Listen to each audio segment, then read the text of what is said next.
হয়ে গেছে চতুর্মুখী সমস্যা। আপনি যদি সায়েন্সের ছাত্রী হন তাহলে আপনি দেখবেন যে চতুর্ভুজ পড়েছেন, এবং চতুর্ভুজের প্রতিটি কোণের একটা মাপ আছে, ডিগ্রি আছে, 90 ডিগ্রি। তো এখন সেই যে আমাদের যে ক্ষমতার যে বলয়, এটা 4টে জায়গা থেকে নিয়ন্ত্রণ হচ্ছে। ধরেন একটা পলিটিক্যাল কোণ আছে, পলিটিক্যাল কোণ, এখন বিএনপি বলেন, আওয়ামী লীগ বলেন, জাতীয় পার্টি, জামাত, এটা ধরেন একটা কোণ। আর একটা কোণ হলো ক্যান্টনমেন্ট, একটা কেন, এটা যে যাই বলুক না কেন সব থেকে এই কোণটা ছিল। আচ্ছা, ক্যান্টনমেন্টের পরে প্রধানমন্ত্রী কার্যালয় একটা ক্ষমতার বলয়, আর একটা বলয় হলো সেক্রেটারিয়েট, আমলাতন্ত্র। এই 4টি বলয়, এবং এই 4টি বলয়ের সঙ্গে যে কানেকশনটা থাকে সেটা বাহুদ্বারা কানেকশন থাকে। আপনি এটাকে বিদ্যুতের যদি আপনি সঞ্চালন লাইন ধরেন, যে 4 জায়গাতে 4টি জেনারেটর চলছে ফুল ভলিউমে, এবং সেখানে সঞ্চালন লাইন দিয়ে এই জায়গাতে ডিস্ট্রিবিউশন হচ্ছে পাওয়ারটা, এবং এইভাবেই দেশটা চলছে। তো গত 10 মাস যাবৎ যে সঞ্চালন লাইনটা ছিল, যে বাহুগুলো ছিল, এই 4টে জায়গাতে সংযোগ স্থাপন হলো। জনাব তারেক রহমান সাহেবের সঙ্গে যে বৈঠকটা লন্ডনে হলো, এই বৈঠকের ফলে কি হলো, পুরো সঞ্চালন লাইনটা বিচ্ছিন্ন হয়ে গেছে। অর্থাৎ বিএনপির সঙ্গে ধরুন ক্যান্টনমেন্টের একটা সম্পর্ক ছিল, এই সময়টাতে সেটা বিচ্ছিন্ন হয়ে গেছে, আবার নতুন করে পুনঃস্থাপন করতে হবে। তারপরে ধরুন ডক্টর মোহাম্মদ ইউনূসের অফিসের সঙ্গে বিএনপির যে সম্পর্কটা একটা টানাপোড়েন চলছিল, আগে ছিল না, এখন এটা নতুন একটা সম্পর্ক স্থাপন হয়েছে। জামাতের সঙ্গে এনসিপির সঙ্গে ডক্টর মোহাম্মদ ইউনূসের যে সম্পর্ক ছিল, এখন এটা বিচ্ছিন্ন হয়ে গেছে এই নতুন সম্পর্কের কারণে। এখন নতুন করে সেখানে আবার সঞ্চালন লাইন করতে হবে। ফলে কি হলো, আগের যে সমস্যাটা যেটা ত্রিমাত্রিক বলছিলাম, এটা এখন চতুর্মুখী মানে সমস্যা চলে আসছে। এবং এই সম্পর্কগুলো তৈরি করতে এবং আসলে দেশটা চলছে কিনা, তারপরে এই যে বিএনপি এবং ডক্টর মোহাম্মদ ইউনূসের মধ্যে যে বন্ধুত্ব হলো, এটার ফলাফলটা কি হবে, তারপরে জামাত এনসিপি আসলে শেষ পর্যন্ত কি করবে, তারা কি ডক্টর মোহাম্মদ ইউনূসের সঙ্গে অভিমান করে আলাদা হয়ে যাবে কিনা, তারপর শেষ আবার বিএনপির সঙ্গে যে সমস্ত ছোট ছোট রাজনৈতিক দলগুলো তারা একটা ঐক্যবদ্ধ করেছিল, তারা বিএনপির সঙ্গে থাকবে না জামাতের সঙ্গে যাবে। এই টোটাল জিনিসগুলো বুঝতে আপনাকে আরো 2 থেকে 3 সপ্তাহ আপনাকে অপেক্ষা করতে হবে। এবং এই 3 সপ্তাহ হলো ডক্টর মোহাম্মদ ইউনূস এবং তার সরকারের জন্য আমি মনে করি একটা মধুচন্দ্রিমা। এর কারণ হলো যে এই ঈদুল আজহার আগে যে পরিবেশ পরিস্থিতি তৈরি হচ্ছিল, তাতে আজকে থেকেই ওনার জন্য পুরো বাংলাদেশে একটা অস্বস্তিকর পরিবেশ পরিস্থিতি তৈরি হয়ে যেত, এবং আজকে থেকেই আপনার রাজপথ উত্তপ্ত সব দিক থেকে হতো। তো সেই দিক থেকে ইংল্যান্ডে তারেক রহমান সাহেবের সঙ্গে বৈঠকের পরে ওনার জীবনে একটা স্বস্তির বসন্তের বাতাস এসেছে। এখন এই সময়ের মধ্যে যে ব্রিদিং টাইমটা ওনারা পাবেন এবং বিএনপি পাবেন, এই সম্পর্কটা যদি তারা রিবিল্ড করতে পারেন, সবকিছু করতে পারেন, তাহলে হয়তো সামনে যে সময়গুলো যে আসছে সেটা সবার জন্যই, সকল পক্ষের জন্য স্মুথ হবে। কিন্তু যদি এই সময়টিতে তারা হ্যান্ডেল করতে না পারেন, যেমন দেখা গেল আজকেই দেখলাম যে জনাব সাদেক হোসেন খোকা সাহেবের ছেলে যে ইঞ্জিনিয়ার এশরাক, যিনাকে বলা হয় জনতার মেয়র, তিনি আবার সেই ঘেরাও করেছেন ঢাকা সিটি কর্পোরেশন, দক্ষিণ সিটি কর্পোরেশনের অফিস, এবং সেখান থেকে তিনি আলটিমেট টাইম দিয়েছেন এবং আগের চেয়ে খুবই স্ট্রং, যে সব সার্ভিস বন্ধ, সমস্ত তালা বন্ধ থাকবে, শুধুমাত্র জরুরি কিছু সার্ভিস সেবা হবে, তাও তাদের মাধ্যমে। তো এটা মোটামুটি ডক্টর মোহাম্মদ ইউনূসের রেজিমকে সরাসরি চ্যালেঞ্জ। এবং তিনি এই কথাটা খোঁটা দিয়ে বলেছেন যে আমাকে যদি আমার এই বিষয়টা যদি আপনাকে চূড়ান্ত সিদ্ধান্ত নিতে হয়, তাহলে আপনি যেখানে বৈঠক করেছেন সেখানে আপনি আবার কথা বলেন। ইট মিনস যে ওখানে যে কথা হয়েছে, লন্ডনে যে গোপন কথা হয়েছে, সেই কথার মধ্যে এশরাক সাহেবের বিষয়টি এজেন্ডাতে ছিল না বা আলোচিত হয়নি যে কোনোভাবে, অথবা আলোচিত হয়েছে সেটা আসার পরে এশরাক সাহেব দেখেননি। তো সব মিলিয়ে ওখানে যে আলাপ আলোচনাটা হয়েছে লন্ডনে, সেই আলোচনা তো 2 নেতার মধ্যে, শীর্ষ নেতার মধ্যে একান্ত গোপনীয়, আমরা ওয়ান টু ওয়ান বৈঠক হয়েছে। এখন সেই বৈঠকের যে মারফতি দিক, এটা তো আমরা জানি না, কেউ বলেননি। তো এটা এই ধীরে ধীরে আগামী 15 দিনে প্রকাশ পাবে। বিকজ ওখানে ডক্টর মোহাম্মদ ইউনূসের কিছু এক্সপেকটেশন আছে। তিনি জনাব তারেক রহমান সাহেবের কাছে কিছু চেয়েছেন, দাবি করেছেন, আবার জনাব তারেক রহমান সাহেবও তারও কিছু দাবি তিনি উপস্থাপন করেছেন। ইটস নট অনলি ইলেকশন, কেননা ফেব্রুয়ারি মাস পর্যন্ত সরকারের প্রতি যে তারা নির্ভর করে থাকবেন, তো হাতে তো এখন অনেক সময়। তো এই সময়টার মধ্যে উভয় পক্ষেরই একটা সমঝোতার দরকার। ডক্টর মোহাম্মদ ইউনূসের জন্য দরকার একটা peaceful environment, assured and confirm by the BNP. আর বিএনপির জন্য যেটা দরকার যে একটা সুন্দর নির্বাচন হবে এবং এখানে কোনো রকম ভক্কি সক্কি যেটাকে বলা হয় ফাঁকিবাজি সলচাতুরি কোনো কিছু হবে না। অ্যাডজেক্ট ইলেকশন হবে তারা যেভাবে চায় এবং সেই ইলেকশনে তারা বিজয়ী হয়ে ক্ষমতায় আসবে। তারেক রহমান সাহেব বিজয়ের বেশে বাংলাদেশে চলে আসবেন। তো এই জিনিসটির ব্যাপারে তিনি কথাগুলো হয়তো বিএনপিতে একটা ম্যাচুর দল, তার অনেক লোক আছে, অনেক জন আছে, তো তারা ওখানে তো তারেক রহমান সাহেব একা যাননি, মানে তিনি এর জন্য যে গ্রাউন্ড ওয়ার্ক করেছেন, তার একটা গবেষণা টিম আছে, তার একটা এক্সিকিউটিভ বডি আছে, তার একটা অ্যাডভাইজারি কমিটি আছে। তো সবাই মিলে তাকে যে কথাগুলো বলেছেন, যে প্রস্তাবনাগুলো দিয়েছেন, সেই প্রস্তাবনাগুলো নিয়েই উনি ডক্টর মোহাম্মদ ইউনূসের কাছে বলেছেন। আর ওইগুলো ডক্টর মোহাম্মদ ইউনূস কিভাবে বাস্তবায়ন করেন তার উপর নির্ভর করবে যে আগামীতে যে 15 দিন বা 3 সপ্তাহ যে সময়, অর্থাৎ ফার্স্ট উইক অফ জুলাই, এর মধ্যে সরকারের ভাগ্যে কি আছে আর বিএনপির ভাগ্যে কি আছে।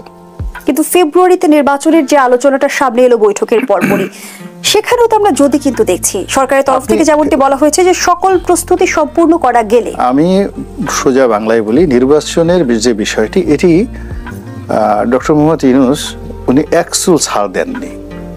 উনি প্রথম থেকে যে কথা বলেছেন যে ডিসেম্বর থেকে জুনের মধ্যে এটা হলে এটা হবে, এটা হলে হবে যদি কিন্তু, এবং তারেক রহমান সাহেবের সাথে ওনার যে বৈঠক, সেই বৈঠকেও তিনি সেই কথাই বলেছেন। আবার তারেক রহমান সাহেব যে কথাটা বলেছেন, তিনি ফেব্রুয়ারি মাসে কিন্তু নির্বাচন চাননি। তিনি যে কথাটা বলেছেন, তিনি ফেব্রুয়ারি মাসে নির্বাচন চাননি।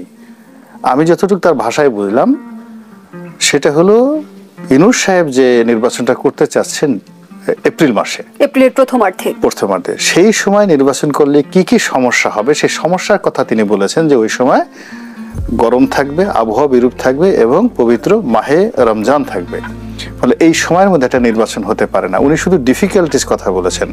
তার প্রেক্ষিতে যে বিবৃতিটা আসছে জয়েন্টলি যে ঠিক আছে মাঝামাঝি এটা ফেব্রুয়ারি মাসে নির্বাচন হতে পারে, তো এটা মানে যারা আমির খসরু মাহমুদ সাহেব বা খলিলুর রহমান সাহেব তারা বলেছেন, কিন্তু তারা তো মিটিংয়ে ছিলেন না। এবং এটা যে তারেক রহমান সাহেব ফেব্রুয়ারি মাসে নির্বাচন চেয়েছেন, নট লাইক দ্যাট, বা ফেব্রুয়ারি মাসে নির্বাচন দিবেন এই কথা দুজনের হয়নি। ফেব্রুয়ারি মাসে একটা নির্বাচন হতে পারে, এটা তো জামায়াত ইসলামের একটা প্রস্তাব, এটা তো অন্য কেউ না। তো এই প্রস্তাবটা তারেক রহমান সাহেব এই ধরনের প্রস্তাব ফেব্রুয়ারি মাসে দিয়েছেন, আমি এরকম কোনো মানে ক্লু পুরো বৈঠকে পাইনি। আমার কাছে মনে হয়েছে উনি শুধুমাত্র বোঝাতে চেয়েছেন, উনি ওনার জায়গাতে ডিসেম্বরের নির্বাচনে আমার কাছে মনে হয় যে এখন উনি ওই জায়গাতেই আছেন। উনি শুধু বোঝাতে চেয়েছেন যে আপনি এপ্রিলে যে নির্বাচনটা দিতে চাচ্ছেন, there is a huge difficulties, it should not be, সেটা হওয়া উচিত নয়।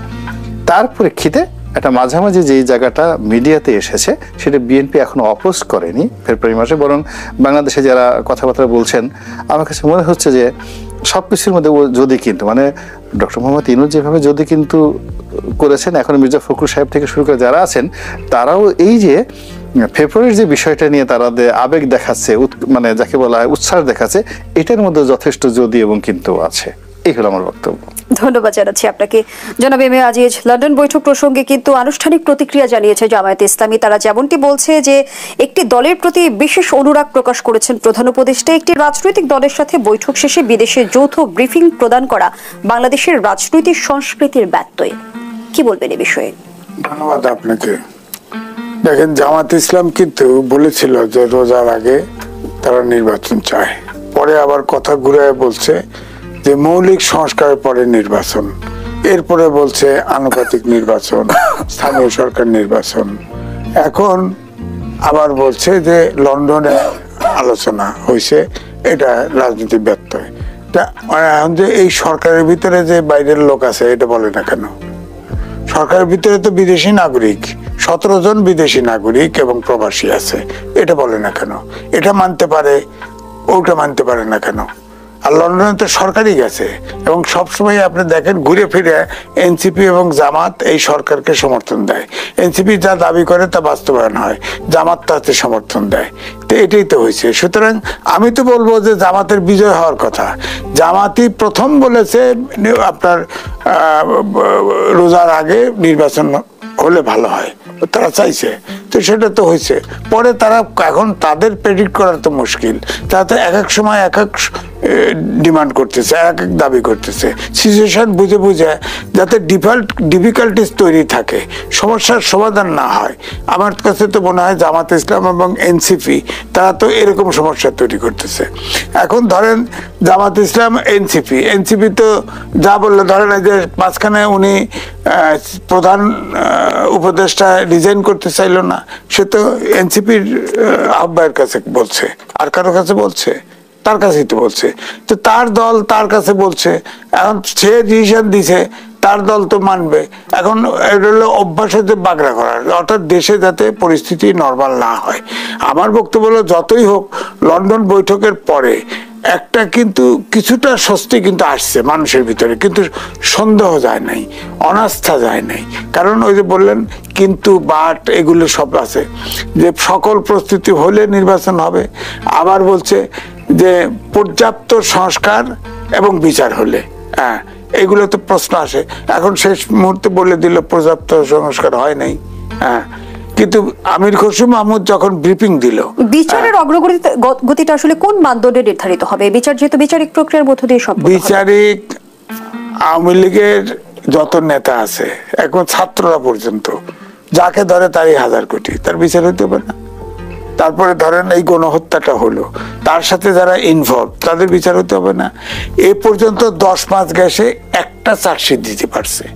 সুতরাং প্রত্যাশা তাহলে তো ডক্টর মোহাম্মদ ইউনূসকে বলতে হবে যে পর্যাপ্ত বিচার বলতে এইটুকু বোঝা যায়, এইটুকু হলে আমরা নির্বাচনে যাব। সেটা তো বলতেছে না। কারণ একটা চার্জশিট দিয়েছে, যদি এই গতিতে বিচার হয় তাহলে তো 50 বছর লাগবে। তো 50 বছর নির্বাচন ওয়েট করতে হবে, নির্বাচন হবে না আপনি বলেন। তারপরে ধরেন এই যে ধরেন আজকে যে প্রত্যাশা, ইলেকশন কমিশন বললো তারা রেডি, আবার আইন স্বরাষ্ট্র উপদেষ্টা বললো যে আমার পুলিশ রেডি। কিন্তু প্রধান নির্বাচন কমিশন কিন্তু এও জানিয়েছে যে ফেব্রুয়ারিতে নির্বাচনের বিষয়ে আনুষ্ঠানিকভাবে কিছুই জানে না সিইসি। সরকারের সঙ্গে আলোচনা হলে ইসি সরকারের ভাব বুঝতে পারবে। তাহলে আসলে ফেব্রুয়ারিতে নির্বাচনের নিশ্চয়তা কি, সে আলোচনায় ফিরতে চাই? একটা বিরতি নিয়ে ফিরছি। দর্শক, দেশ সাম্প্রতিকের রিপোর্টে একটা বিরতি নিচ্ছি, সাথেই থাকুন। ফিরে এলাম, আপনারা দেখছেন দেশ টেলিভিশনের নিয়মিত আয়োজন দেশ সাম্প্রতিক। আমরা আবারও ফিরছি আলোচনায়। জনাব এম এ আজিজ, যে আলোচনায় আমরা ছিলাম, ভোটের তারিখ নির্ধারণে ক্লিয়ারেন্স পায়নি ইসি, এমনটি জানিয়েছেন সিইসি। যেমনটি আসলে প্রধান নির্বাচন কমিশনার বললেন, সরকারের সঙ্গে আলোচনা হলে ইসি সরকারের ভাব বুঝতে পারবে। না, বিষয়টা হলো যে ইলেকশন কমিশন তো সুমোটো আপনারা এককভাবে ইলেকশন কমিশন ইয়ে দিবে না, শিডিউল দিবে না, অর্থাৎ তারিখ দিবে না। তো সরকারের সাথে আলাপটা করতে হবে, করবে। আর যে আলোচনাটা হয়েছে ওই যদি কিন্তু অনেক কিছু দিয়ে, এই জন্য তো সন্দেহ আছে। সরকারও আবার ফের তাড়াতাড়ি করে কিনা ইলেকশন, এটাও তো সন্দেহ আছে বাজারে, তাই না, মার্কেটে আছে। সুতরাং এই জন্যই সমস্যাগুলি আছে। তবে আমি যেটা বলছি যে ইলেকশন সিইসিও বলেছে এবং স্বরাষ্ট্র উপদেষ্টা বলেছে তারা ইলেকশনের জন্য প্রস্তুত আছে। এখন সরকারের পক্ষ থেকে গ্রিন সিগন্যাল পেলেই তারা কাজ শুরু করবে। এখন শুরু হয়তো আসছে মাত্র, হয়তো সময় নিবে, হয়তো দিবে গ্রিন সিগন্যাল, নাও দিতে পারে। যদি কিন্তুর ব্যাপার আছে, তো একটা চার্জশিট দিতে বিচার হইল না, প্রস্তুতি হইল না, নানান কিছু তো হইতে পারে। ভোটার তো 16 বছরের বয়সের, ওদেরকেও তো তালিকায় তুলতে, এখন এটা তো নামতে হবে, ডিলিমিটেশন আছে। তারপরে কিছু আইন কানুন পরিবর্তন করবে তারা, ইলেকশনে অনেক কাজ আছে। নির্বাচন কমিশনার জানিয়েছিলেন যে ডিসেম্বরে নির্বাচনের বিষয়ে ইসি প্রস্তুত, সেটা তো আগেও বলছিল। এটা হলো সিচুয়েশন বুঝে হয়তো ওনারা বলছেন। তবে যেটা আছে ধরেন তাদের তো এখন ভোটার তো ইলেকশন কমিশন যা করে না, তাই না, ওই ওখানে যে প্রশাসন আছে তাদের মাধ্যমেই তো করে, লোকজন দিয়ে, সেটা হয়তো করে ফেলবে। আর ইলেকশনে তো ভোটার লিস্টে তো কিছু অ্যাড হবে। আর আমাদের যে এনআইডিটা করে গেছে, এনআইডিটা তো আসলে বেসিক্যালি আর্মি করে দিছে, তাই না। এখন তার সাথে কাছে কিছু যুক্ত করা, চেক করা, কারা মরে গেছে বাদ দেওয়া আর যোগ দেওয়া, এটা হয়তো করবে। ডিলিমিটেশনটায় অনেকগুলো হিয়ারিং হয়, এটাও কিন্তু একটু জটিল ব্যাপার। অনেক সময় দেখা যায় কনস্টিটিউয়েন্সি ভাগ হয়, এই অঞ্চল কেটে ওদিকে দেয় অথবা এদিক দেয় তো দেয়, এগুলো হিয়ারিং হবে। তো এটা 2-3 মাসে, আমাদের যে তত্ত্বাবধায়ক সরকার ছিল তারা তো 3 মাসের ভিতরে সবকিছু ইলেকশন সহ করতে পারছে, এরাও পারবে। সরকার যদি আন্তরিক হয়, সবাই যদি স্টেক হোল্ডাররা কোঅপারেট করে, ইজিলি সম্ভব হবে। সেখানে সরকারের সদিচ্ছার উপর নির্ভর করছে। আর যেটা পুলিশের ঘাটতি আছে, আমি বলবো আর্মিকে ম্যাজিস্ট্রেসি পাওয়ার দেওয়া আছে, প্রয়োজন আর্মি ডিপ্লয় করে দিবে, সমস্যা কি? ধন্যবাদ জানাচ্ছি আপনাকে জনাব গোলাম মাওলা রনি। লন্ডন বৈঠকের মধ্য দিয়ে আমরা দেখলাম সরকার এবং বিএনপির মধ্যে যে টানাপোড়েন চলছিল সেটার অবসান হলো এবং নির্বাচন নিয়ে এক ধরনের সমঝোতায় পৌঁছেছে দুই পক্ষই। যদিও এ ধরনের সমঝোতার বিষয়ে আপত্তি জানিয়েছে জামায়াত এবং এনসিপি। জামায়াত ইসলামী যেমনটি বলছে, একটি রাজনৈতিক দলের সাথে বিদেশে যৌথ ব্রিফিং প্রদান করার রাজনৈতিক সংস্কৃতির ব্যত্যয় আসলেই কি দায়ী? না, আসলে জামাত একটা আন্তর্জাতিক দল, তাদের মুখে আসলে এই কথা মানায় না। বিএনপি একটা লোকাল দল। এই কারণ হলো, আমি গোলাম আজম সাহেবের একটা সাক্ষাৎকার দেখলাম, এটা কি মানে কত সালে এটা না, তো তাকে জিজ্ঞাসা করা হচ্ছিল যে জামায়াত ইসলামী বাংলাদেশ কেন, তো বললো যে জামাত তো মূলত প্রতিষ্ঠিত হয়েছে দিল্লিতে, এরপরে এটি পাকিস্তান জমানাতে পাকিস্তানের যে শাখা হিসেবে এটা বাংলাদেশের, মানে পাকিস্তানের হেডকোয়ার্টার বাংলাদেশের শাখা হিসেবে জামায়াত ইসলামের বাংলাদেশ ওইভাবেই আছে, এখন পর্যন্ত আমরা সেটা কোনো পরিবর্তন যায় নাই।